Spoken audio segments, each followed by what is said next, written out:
I have a flavor in my head that I want everything to taste like, and a texture. I'm looking for something specific, and I'm miserable until I get there. So I think cooking's hard because I'm hard on myself. Right. But I mean, I keep doing it. And Jeffrey once, I said to him, why do I keep doing this? Because it's so hard. And he said, I think if it was easy, you wouldn't be interested. You'd be bored. You'd be restless. So that really kind of, I mean, people think I'm just like throwing things together. And, in the 15 minutes before people are arriving, and Jeffrey's like chatting away, I'm like, don't talk to me. And you still have that. That's still slight that. Jumping off a cliff feeling. Yeah. Everybody wants to know, where am I going to end up?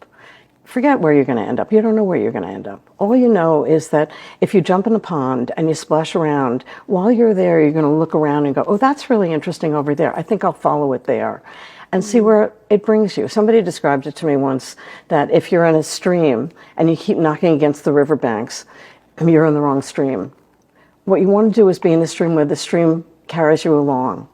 And so I think I'm always trying to find where that stream is, where it's going to carry me along. When I mention the people I'm interviewing for this show, it's always the young people who said, oh, you're interviewing Ina Garten. Isn't that interesting? I don't think all of them even cook. I mean, people follow you who don't cook, but it's something about you and your persona. I mean, that sounds terribly grandiose, but it is something about your persona that people love. Well, I think it's accessible. It's not like first carve the pumpkin and then make the pumpkin soup for it. It's like, just make pumpkin soup and it's delicious. And people will, it's about taking care of each other. And I think we need that. And young people don't have like mom in the kitchen anymore or grandma in the kitchen anymore. So they don't know how to cook. And I think it's just one of life's great pleasures is to cook for people you love. And I think they kind of miss that. It's the 4th of July, and it feels like everyone's like crawling out of their caves. And I think we need a celebratory cocktail. So I'm making my summer rosé sangria.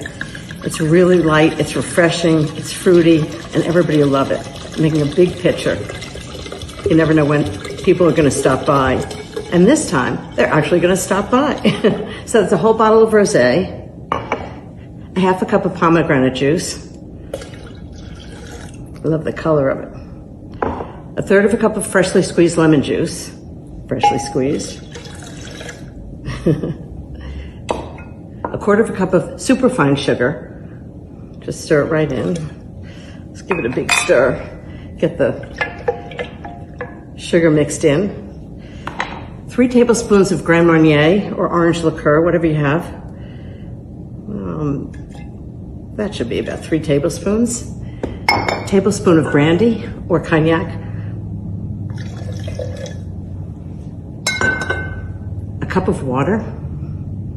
It's pretty easy, right? A cup of ice. Want it nice and cold. And then I'm going to add fruit.